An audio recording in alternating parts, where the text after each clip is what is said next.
Hello and kia ora. Kia ora. Welcome to NOIS. NOIS. No one is safe. And as we know, no topic shall remain safe.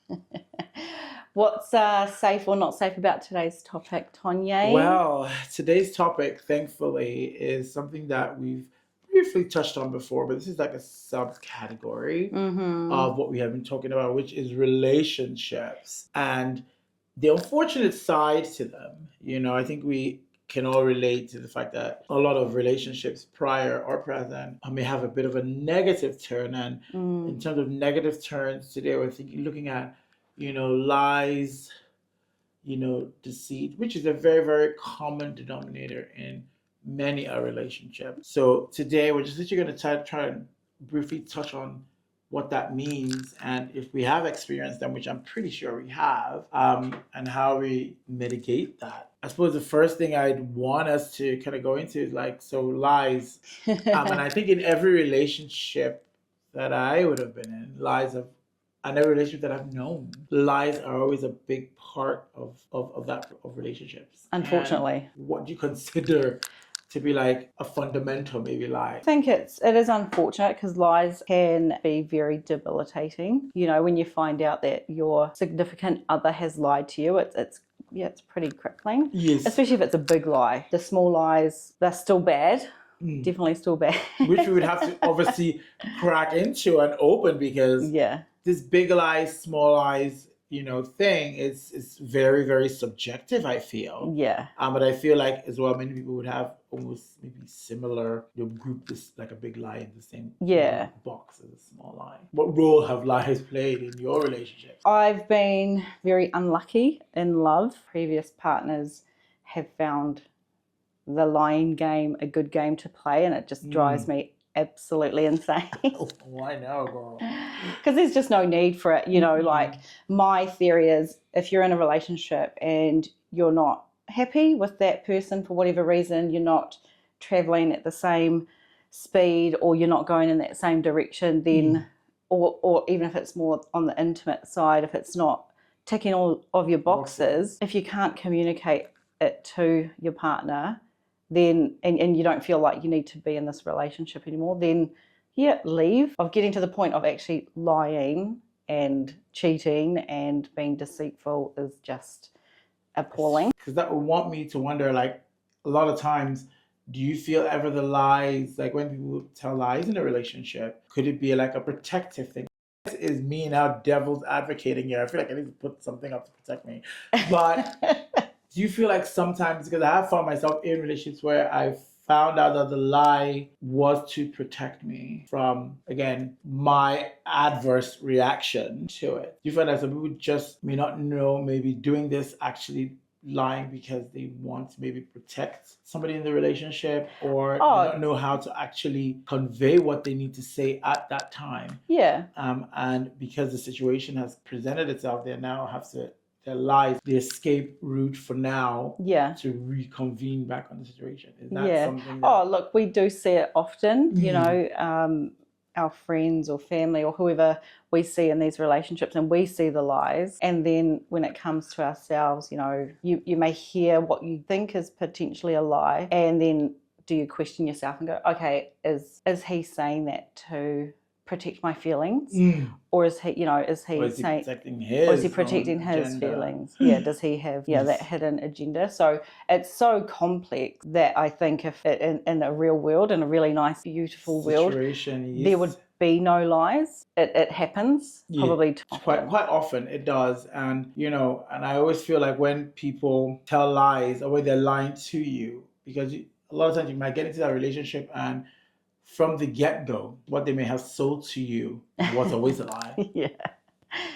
And they may get to a point where, oh my God, I really like this person, but shit. And I think we've all been there where you've told one lie, and then that lie grows arms and legs and wings and fucking has babies. And you now don't even know how to come back out of it, because it's like, oh shit, I've kind of gone down this path already. And in such a relationship where it was not intentionally, or for whatever reason, it was born of lies anyway. There was lies from the get-go, and the person can't get back. What would be your take in that scenario? So if you found that yourself in that scenario where there's lies already exist? Is there a comeback from that? If they can come out and explain to you why they've lied from the start, and I guess then it's up to you really, do you believe them after hearing that they've admitted that they've already lied. Yes. So that's up to the individual. I guess I've seen it more often than once in my life that guys tend to lie and paint this picture about themselves to boost them up, to have me accept them, which is such a shame because I'm not that high end, I'm not that high maintenance. So a lot of times it may not even be like necessarily anything that you could have done. They may have, again, this chip on their shoulder, and again, if they see somebody who is driven, who has everything, or even at least on the outside has everything that she wants, they may feel, okay, maybe if I do a little bit of elaboration on who I am and what I can do and what I tolerate, maybe she would stand a chance. And that's that's their issue, really, isn't it? But they bring this into this relationship, and then you're falling for this person or the make-believe person that they've made out. What about yourself, though? Have you experienced? Oh, no, definitely. And I completely wave with you on that false person. I've gotten to the point where I can tell. Even when I was in the early stages and I used to go out dating, I almost used to because I'd be with my friends and I would tell them, and I remember I told you that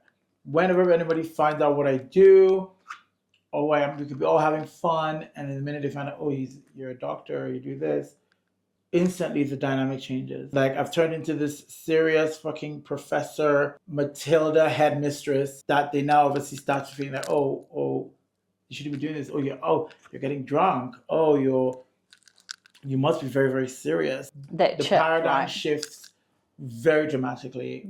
And even if I'm chatting to somebody and I say what I do, everything shifts from wanting to know about me and the excitement about knowing about me to, so you operate. So how do you have time to do anything else? I'm I'm chatting to you now. I have and then instantly you can see the pattern of the questions are putting me on one side of the table and they're on the other side of the table. Do you think, though, that it's a breakdown of he's too intelligent for me, he's too rich for me, he's too busy for me? Is it a package of all those things? All those things. And you can see it in the question. Some guys, I bet you have nice things, or I bet you going to that restaurant. And you're all the doctors go, I bet you and it's kind of okay, this has turned a little bit attacky. But I'll just pretend to just go with the flow of this chat. And it's no, you're a doctor, so you could probably even though we could maybe move past it for a second. I would talk about holiday, where have you been? It's I've been here, and the next thing, you probably would have gone to other places because you could probably afford it.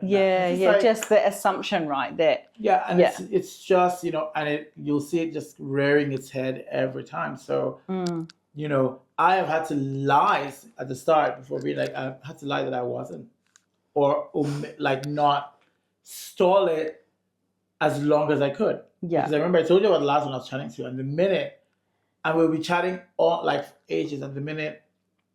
Oh no, that's right. He knew you worked at a clinic, right? Yeah, so I tried to not lie as best as I can. And, I work in the hospital or the clinic, And he just safely assumed that I was probably the orderly, whatever in there, the nurse or the receptionist. Not that there's anything wrong with them. That, but everything was flowing for weeks, and I kept trying. We met, once, which is just another thing. But I still hadn't explained, and I loved that because we didn't talk about me too much. We didn't talk about what I knew would change things. And the minute we did, obviously, it did change it, didn't it? He changed. It did. So that's what I was asking you at that point. I can understand when sometimes, not that lying is ever acceptable, but it was just good to see, okay, and then when does a lie turn into, eventually he was going to find out, not very soon after, but once he did, everything just changed. It literally. I guess that brings it to white lies and the omission, right? So when people leave parts of a story out or parts of, so you've just passed that example of, okay, you missed out that you were a doctor, which is okay, but then there's those other times where people miss out a huge chunk of a story because it involves a whole family. Yeah, it involves their wife and kids or something like that. No, but I So feel like obviously omission is that's a big omission, buddy. Like there's where omission turns into a lie. Yeah. It's a lie because there's no way you can omit, in the conversations that you guys are having, or that the person's having. How is in anything I asked you? Because you're talking freely and talking about yourself. Yeah. Like a wife and 4 kids. There's very many questions I'm going to ask you that may not even directly relate to that. That each time there's a way to slide into that. So I can see what you mean. So what would you, a white lie is okay. And what is a white lie for you? Oh, look, a white lie is... I put out the laundry when I didn't. Yeah, hey babe, can you hang that washing out when it's done? I'll call you later to see what you want for dinner. I'll pick something up or whatever. Then you call later. Oh yeah, how was your day? Did you put the laundry out? Oh yeah, I did. Clearly didn't. That's like little white lies. Yeah. And I suppose and we do those even outside relationships from day to totally. day. Yeah. The sink breaks, the dog eats homeworks, things like this the sink breaks? The whole house flooded. So you have all these, I guess, yes, but omissions are... Omissions? I don't like omissions. You know, right? Nah. What is it? Not when it comes to relationships and you're getting to know somebody, and then if you even are in a relationship and because there's parts that, it frustrates me because... When is it an omission versus a delay of information? Well, the delay sometimes only comes because they've been called out. So you ask them about it, then they fill you in on those gaps of the story. Yes. And you're like, well, why didn't you just say that from the start? You're like, I was waiting to be ready. I've faced this. It's a really tricky and annoying spot to be in. Yeah, it is. Because they were like, I was going to tell you, I was just waiting for the right time. And that's why they omitted this thing. I didn't have to factor getting mad at that because it's like, oh, well, I guess did I rush you? Because we're a year into this. I'm not sure how much of a delay you were. Yeah. Waiting, and it's just at that point that they were probably never going to possibly say it. Yeah. Until they hit an ultimatum. It's interesting because you've now obviously spun me into a good direction. I've always pondered this question, and I want to throw it at you and see what you feel. So, in a loving relationship where the guy genuinely, you feel like, yes, he does love this girl. He's showing you everything that he does love this person. Yeah. Do you believe that in such a relationship with love, cheating can exist? Like, he can cheat, but also still fully love this person? No. Do you feel... Oh, no. You didn't think about that, did you? No, I don't believe in that. Tell me why. Because if you really did love that person, you wouldn't want to hurt them, because 9 times out of 10, that person would see that as that's a no deal. I'm going to break up with you. You've been unfaithful. So why would you do it to them? Yeah. It is. Okay, how would I put it? So obviously, like you said, if you love that person, why would you hurt them? What if the intention was not for the person to know and be hurt? So the person never finds out? Yes. Do you feel like that individual still can actually say, actually, I did cheat on her, but I do love her? Because the only big thing is like, okay, because the reason he would not, because you need to remember the reasons, right? So if the person is cheating, it could be cheating for several reasons. It could be a sexual, because a lot of times cheating there are many aspects to that. It could be cheating. Is he cheating because the sex is whack? Is he cheating because there is no sex? Is he cheating because, he has a problem? Like that. He does have a problem. Like he's not ever satisfied, So he's a nymphomaniac who just something needs to like this. Fuck everything. This is it. And she's not going to be able to keep up either which way. even if she says, okay, do you know what? Yes, I accept your nymphomania. It's like, okay, I want to do it now. I want to do it now again. How about now? You know? So he's now going out to be like, okay, I don't want to put that tension on this relationship, on this person that I love. So I'm going to take this nasty little habit of mine away. No. Look, not that. Just making clear, I do not condone cheating. I just But feel. do you think that you can love someone and still be unfaithful and cheat on them? That, well, I can't. Only because when I am in love with somebody, that's all my mind is on. But I've realized I've met more people and just kind of sat and listened to people. I've started seeing that it's a very multifaceted thing. Like, to love somebody there's a lot of without condition. Because cheating is, again, there's the sex part. You know, because we're talking about cheating now, we're talking about sex. Yeah. It's not the emotional aspect, not all the other forms of cheating. Yeah. I'm talking about like sex cheating. I feel like somebody can love me and still have sex with someone else. It winds me up. I know it's not. It winds me up. It's not something that I have conventionally come to. Yeah. Because I like that, but I've come to understand that is a reality. And I've seen like. So hang on, I'm going to stop you. So have you been hurt before by your partner cheating on you? Like really, really heartbroken, really hurt? I want to say yes. Maybe not really. No. So you've been cheated on? Yeah. No, I haven't been. I haven't been cheated on in terms of, okay, this is a full-on partner. We have become. You're in an exclusive relationship. Yeah. I thought we were exclusive. Ah. He didn't. So we hadn't actually even had the full sit down, let's talk. So early on already, you were already engaged to him, eh? So early on, I'm already knowing, like, okay, so this is boys, how they play this game. So I guess, yes, if in that regard, I guess that's what I mean. Like, I wouldn't.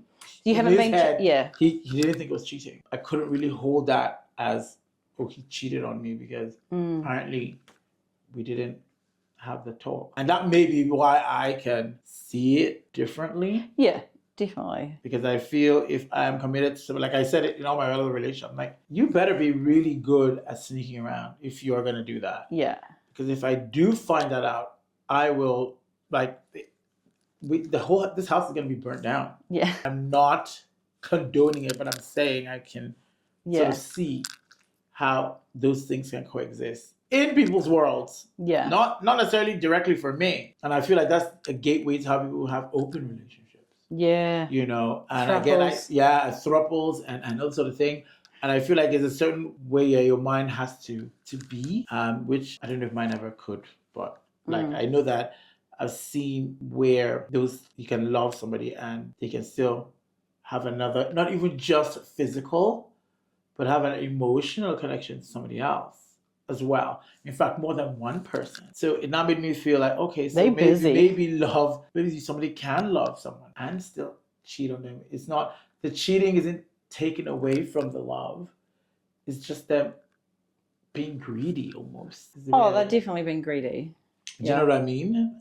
It's very weird. Yeah. It's very like a weird, complex thing. But yeah, it was weird. I thought about it. Do you feel like the answer is no, loving, and you cannot love someone and cheat on them? And I think there are many people who will agree with that. Yeah, I'm in the no gang. The no category. I'm in the not to me. You can't. But you know, if you were talking to me about a situation. Yeah. And you really have to be very, very like emotionally mature, mentally mature, and really have explored why they're doing what they're doing. Because if you really love somebody and they're not giving you everything and you haven't spoken to them about it and you're going to go look for that thing somewhere else, then there's a problem in that relationship. A lot of people are scared. You know, they don't want to risk that conversation because there's some things that you say you can never unsay. And then, you know, that's how, like, this, I'm just trying to see how those discrepancies can creep in. Heard it all. Do you feel then that on the realm of, like, obviously being in relationships with people who clearly think opposite of you, can you date somebody who's completely opposite of you? Do you feel like if you're everything down to your moral standings, the things you like, you know? Yeah, I think you have to have quite a few of those qualities the same, otherwise you're just going to be constantly at head with each other. I think it starts with your moral compass and your core values and all those, you know, things that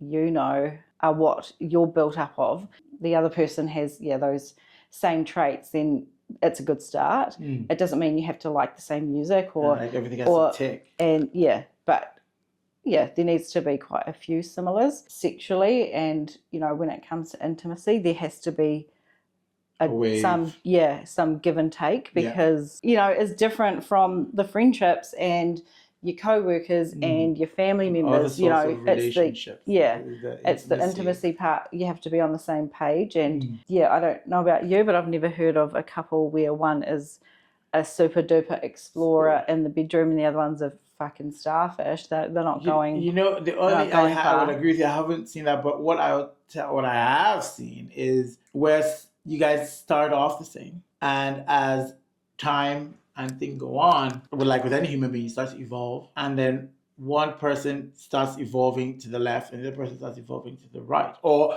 one just does not. One stays the same, and they've committed to each other because we both started at point A.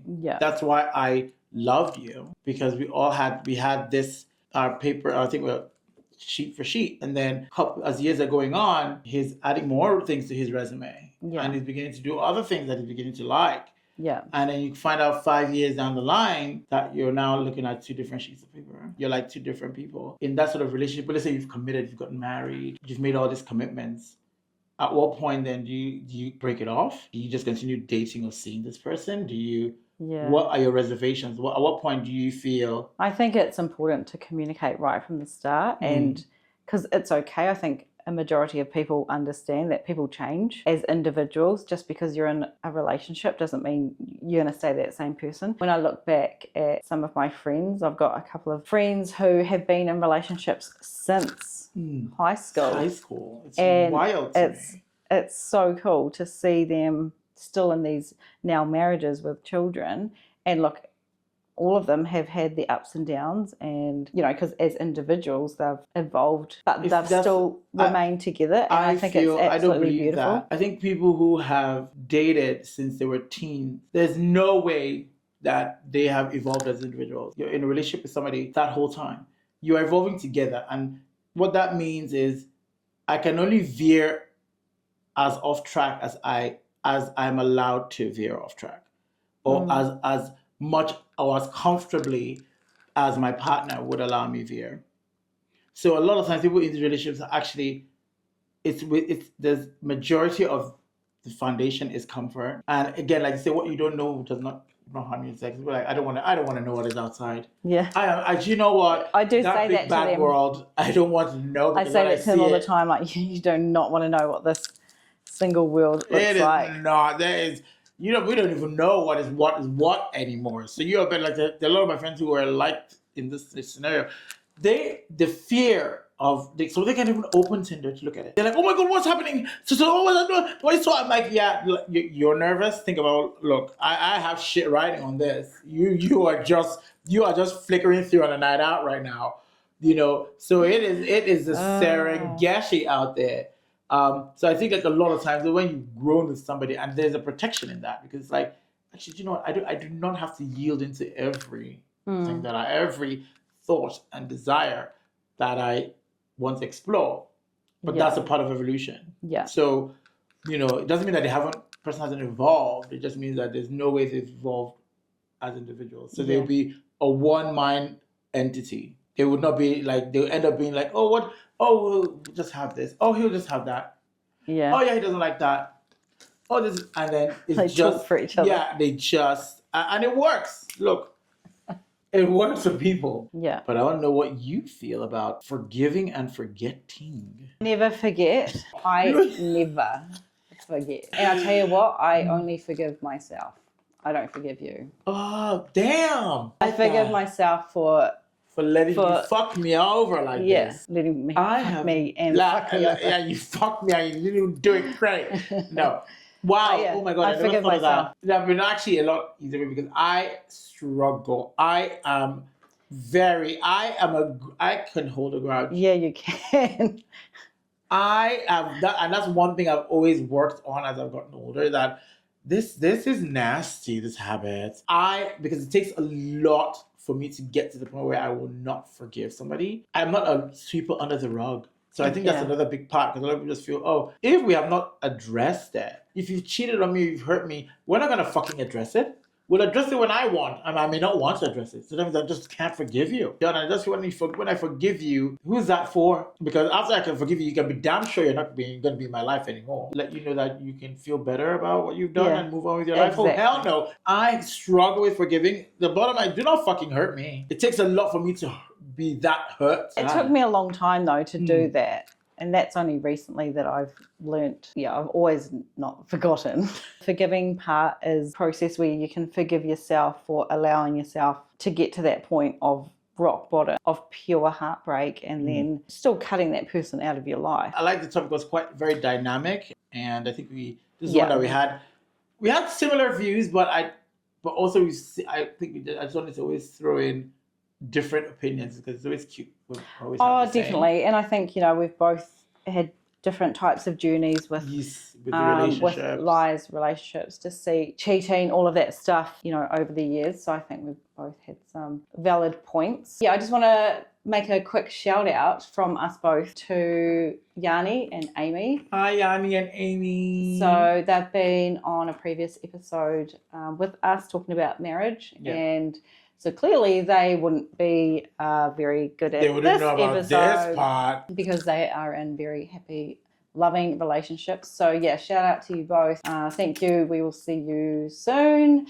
To our audience today, thank you for listening and watching. Guys. We appreciate you as always. As always, you have our hearts, and definitely. In having our hearts, what we say? We won't cheat on you. We will not cheat on you.